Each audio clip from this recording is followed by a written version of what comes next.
Can we stop calling Iceman a hero now?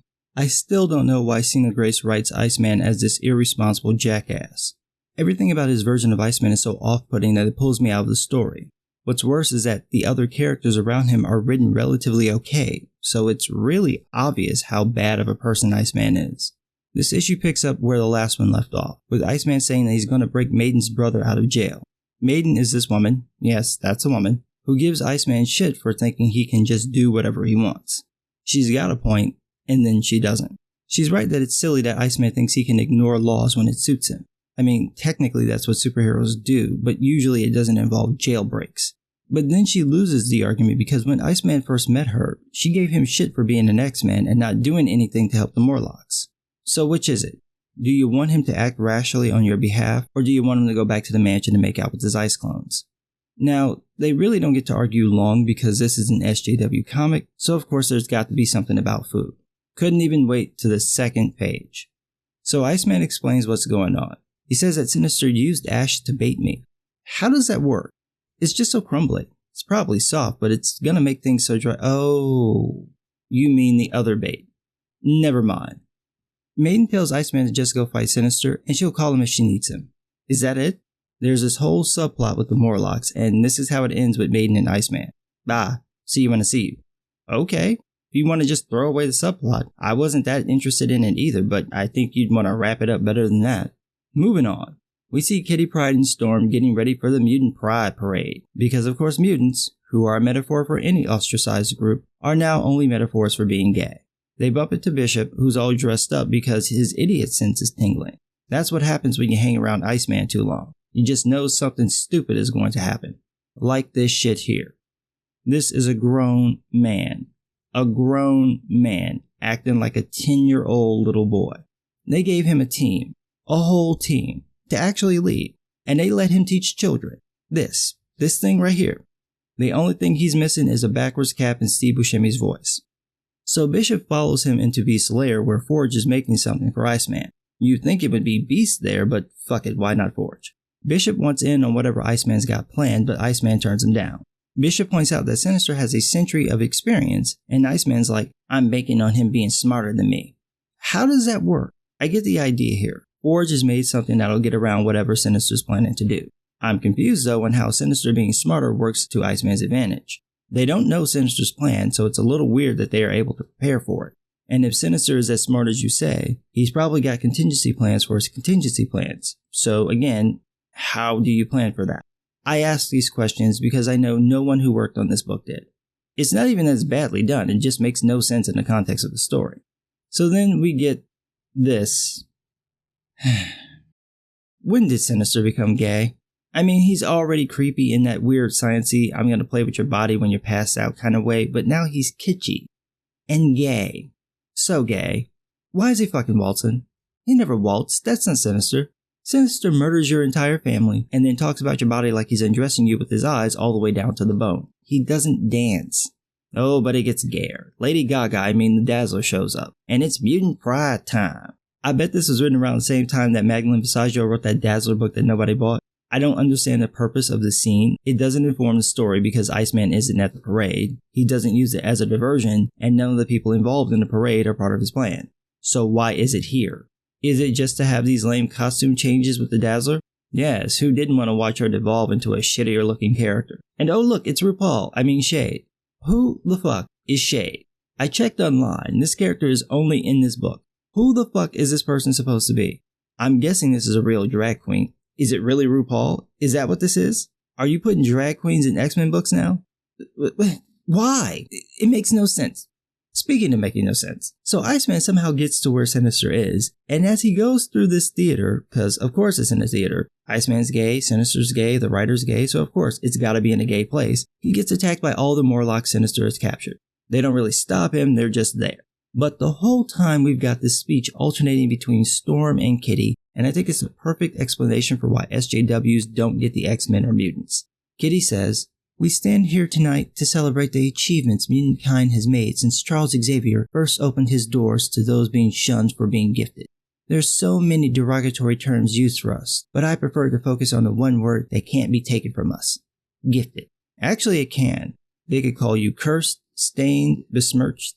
I get your point that there's a positive to be seen here, but the label is just that, a label. It's not inherent, so anything can be used to describe your powers. She goes on, we stand before you as a reminder that while much has changed, there is still much to be angry about, and still much to be done. Right. You gotta remember, Cena Grace isn't writing this speech in the context of the Marvel Universe. He's writing it in the context of his view of mutants as a metaphor for the GLBT community, and only the GLBT community, because SJWs are only able to empathize with themselves. They're incapable of seeing other people's experiences as valid as their own, so there can't be any broad metaphors. Any metaphor for the downtrodden only applies to their particular group. So if you take this statement as Grace intended, the argument is that there's still much to fight for gay rights, even though they've basically gotten what they want.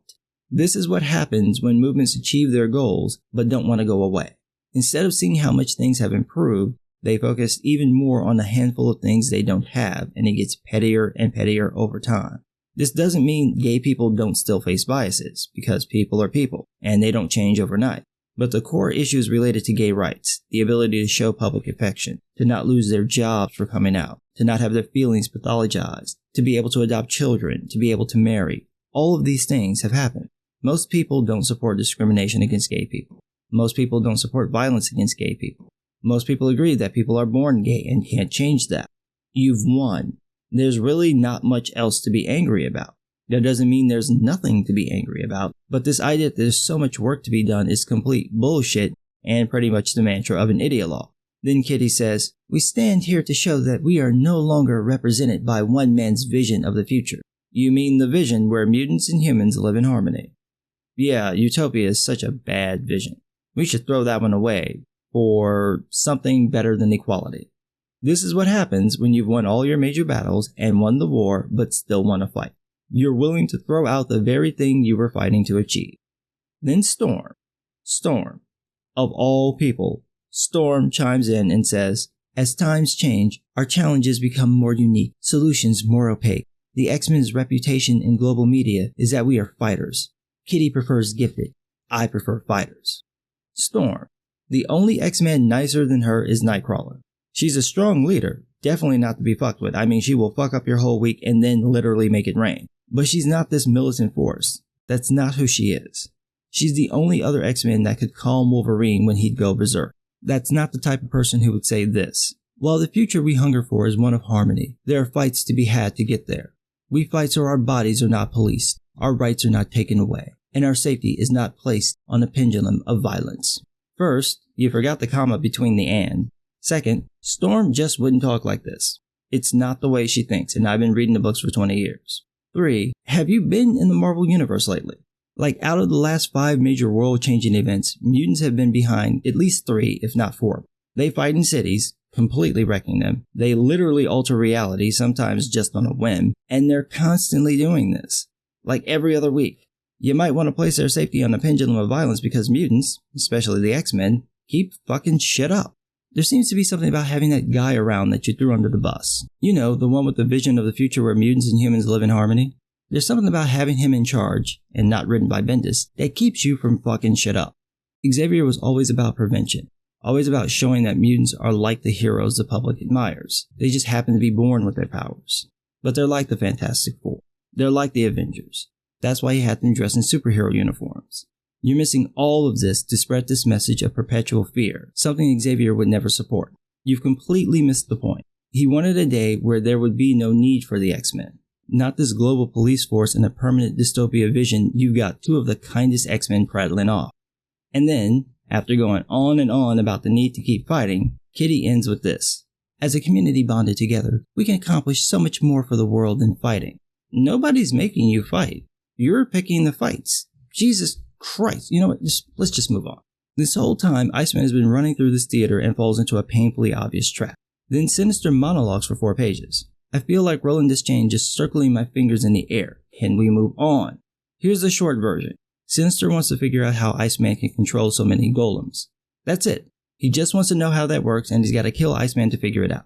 So he triggers his device, and oh fuck, he's finally dead. Thank God. Oh, we know he's fine. Whatever Forge created made this happen. Chances are it's probably just another ice golem anyway. And that's it. That's the end. It's not a bad book, it just goes through the motions.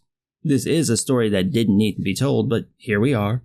Speaking of which, because I don't want to forget, the White Queen and her murderous brother are just in the crowd at this parade. He killed the man with his crazy mind powers, and he's just there because he needs to see that it's okay to be me. Great message, Xena Grace. Murder your abusive father, and then go to a pride parade so you can be out and proud. Marvel, 2018.